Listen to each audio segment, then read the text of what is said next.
need to help me when I'm sad. You want to help me, but I have the care. I have the care, baby, I'm enough. Yeah, not because I'm a girl. You need to help me when I'm sad. You want to help me, but I have the care. I have the care, baby, I'm enough.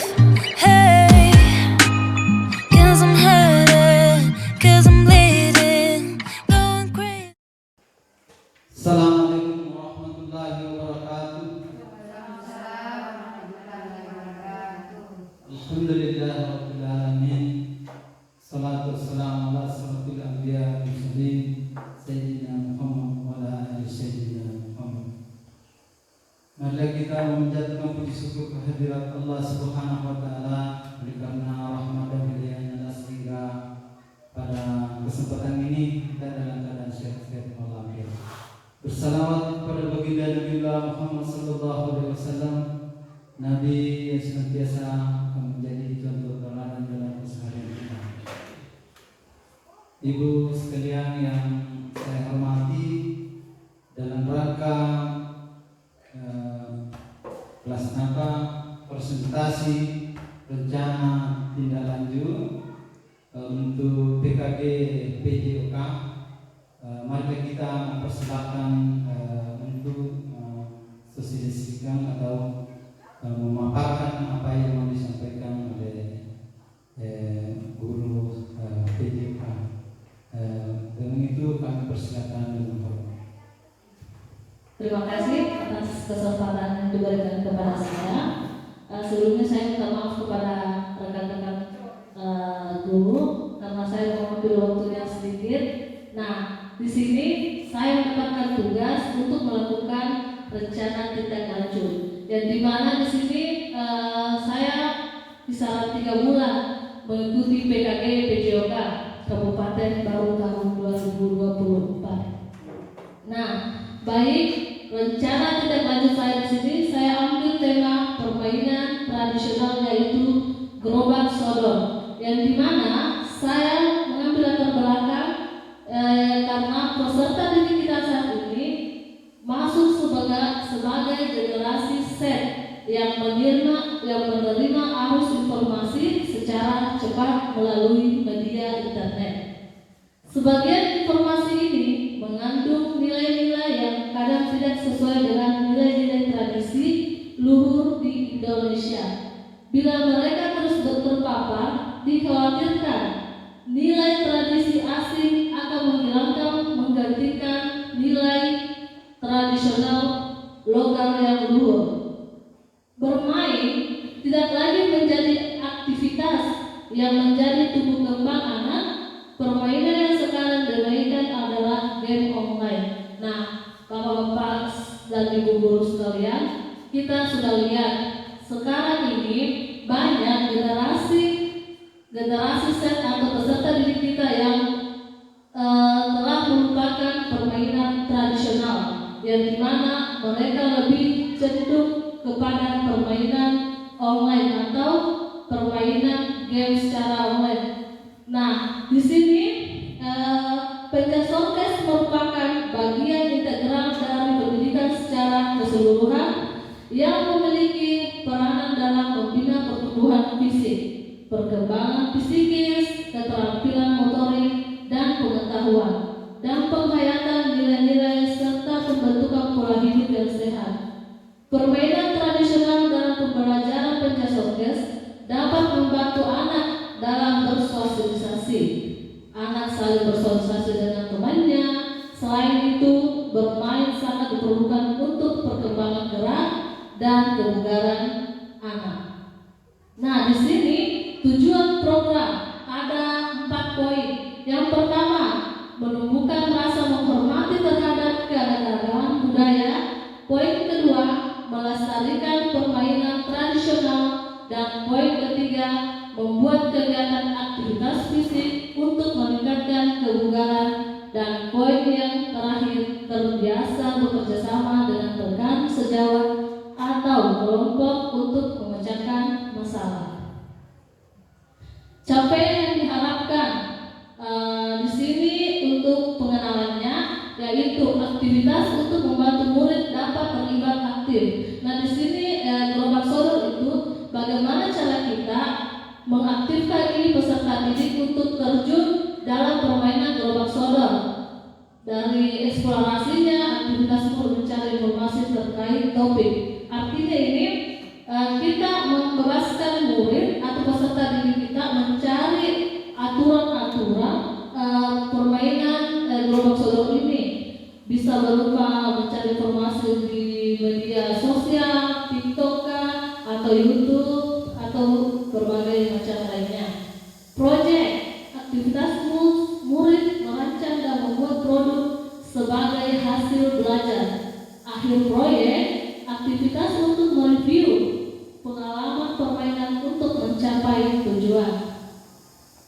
Nah, di sini saya juga memiliki struktur program dan mitra. Program yang dibuat merupakan kurikuler yang menjadi upaya untuk mendalami dan menghayati materi pelajaran yang didapat melalui kegiatan permainan tradisional gerobak sodor. Poin yang kedua, murid terlibat kelas 4, 5, dan 6 baik laki-laki maupun perempuan. Di sini saya mengambil kelas 4 dan kelas 5 dan kelas 6. Dan yang ketiga, penanggung jawab adalah kepala sekolah. Yang keempat, yang terdiri dari beberapa guru mapel, mitra, dan wali kelas sebagai koordinator dengan masing-masing kelas. Dan poin terakhir, kepanitiaan peserta dan pihak lain berasal dari murid. Bisa di sini kita mampir ke panitianya atau panitia ke peserta didiknya. Nah, kapasitas yang dimiliki sekolah itu, sekolah memiliki kepala sekolah, guru, tenaga pendidik yang profesional sesuai dengan kualifikasi akademiknya. Yang kedua, murid yang berjumlah 30 orang, masing-masing kelas akan mengirimkan perwakilan sesuai minat, bakat, dan untuk menjadi peserta atau penonton. Poin yang ketiga, sekolah memiliki lapangan olahraga yang cukup luas, bisa dibagi menjadi 2 lapangan sebagai gerobak sodor. Nah, di sini saya memiliki rencana evaluasi secara menyeluruh dilaksanakan setelah melakukan pelaksanaan selesai. Apa yang sudah baik dan apa yang harus ditingkatkan melihat dari 4 kali murid, berupa kuesioner atau wawancara, atau juga bisa berupa mendokumentasikan proses kegiatan main murid berupa video dan foto, serta mencatat hasil pengamatan tentang kebiasaan kerjasama dalam tim untuk mengukur tingkat kebugaran jasmani dan TKJ. Nah, kemungkinan di dalam permainan tradisional ini saya menemukan tantangan. Yang pertama itu cuaca, hujan atau panas, terik. Kegiatan dapat ditunda dengan hari yang lain. Kegiatan sekolah yang bentrok karena dilakukan saat kelas meeting remedial. Yang ketiga, kegiatan sekolah yang bentrok karena dilakukan pas hari efektif. Dan yang terakhir, evaluasi dan umpan balik, memberikan evaluasi efektif dan memberikan umpan balik konstruktif kepada setiap peserta. Nah, itulah tadi pemaparan dari saya Bapak Ibu. Mungkin dari rekan-rekan teman-teman ada yang ingin bertanya, silakan. Ya?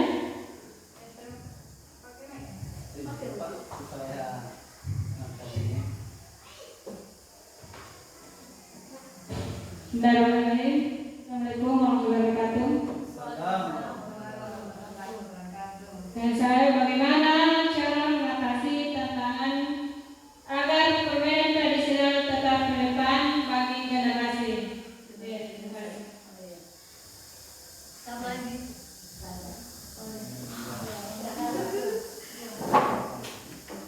Baik, terima kasih atas kesempatan yang diberikan kepada saya. Assalamualaikum warahmatullahi wabarakatuh.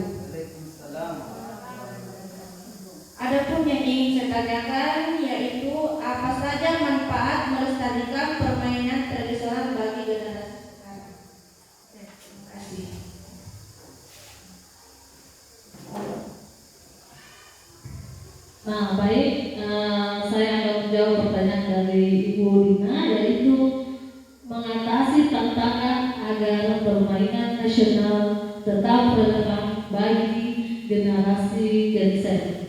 Kalau menurut saya, cara mengatasi permainan tradisional itu agar generasi Gen Z minat itu yang pertama, bagaimana cara kita memodifikasi permainan secara minat dan gaya hidup generasi muda saat ini, atau bisa kita memodifikasi itu dengan teknologi serta melakukan event atau membuat pertandingan agar daya tarik generasi muda itu tumbuh kembali untuk mencoba ceritanya itu permainan tradisional khususnya gerobak sodor ini. Terus pertanyaan yang kedua dari Ibu Anti, yaitu manfaat melestarikan permainan tradisional bagi generasi Z. Nah, di sini ada 3 sudut pandang. Dari segi perkembangan fisik, permainan tradisional melibatkan aktivitas fisik yang baik untuk kesehatan peserta didik. Terus dari sudut perkembangan sosial, permainan tradisional melatih kerjasama atau komunikasi dan interaksi sosial antara peserta didik satu yang lainnya. Terus dari sudut pandangan ketiga, penerapan nilai budaya, yaitu permainan tradisional mengajarkan nilai-nilai luhur seperti gotong royong, kejujuran, dan perbedaan. Nah, itulah tadi jawaban dari saya. Saya kembalikan ke Bapak. Demikian tadi pemaparan tindak lanjut PKG Guru Pendas. Mudah-mudahan apa yang disampaikan menjadi pengalaman buat kita semua dan menjadi nanti bekal untuk kelanjutan pelajaran Pendas di sekolah kita ini. Saya kira masih ada yang mau bertanya? Saya kira ya. Ada. Saya kira apa yang disampaikan ini mudah-mudahan menjadi bernilai pada di sisi Allah Subhanahu Wa Taala. Dan saya ucapkan akhir kalam. Assalamualaikum warahmatullahi wabarakatuh. I'm a girl, you need to help me when I'm sad. You want to help me, but I have the care, baby.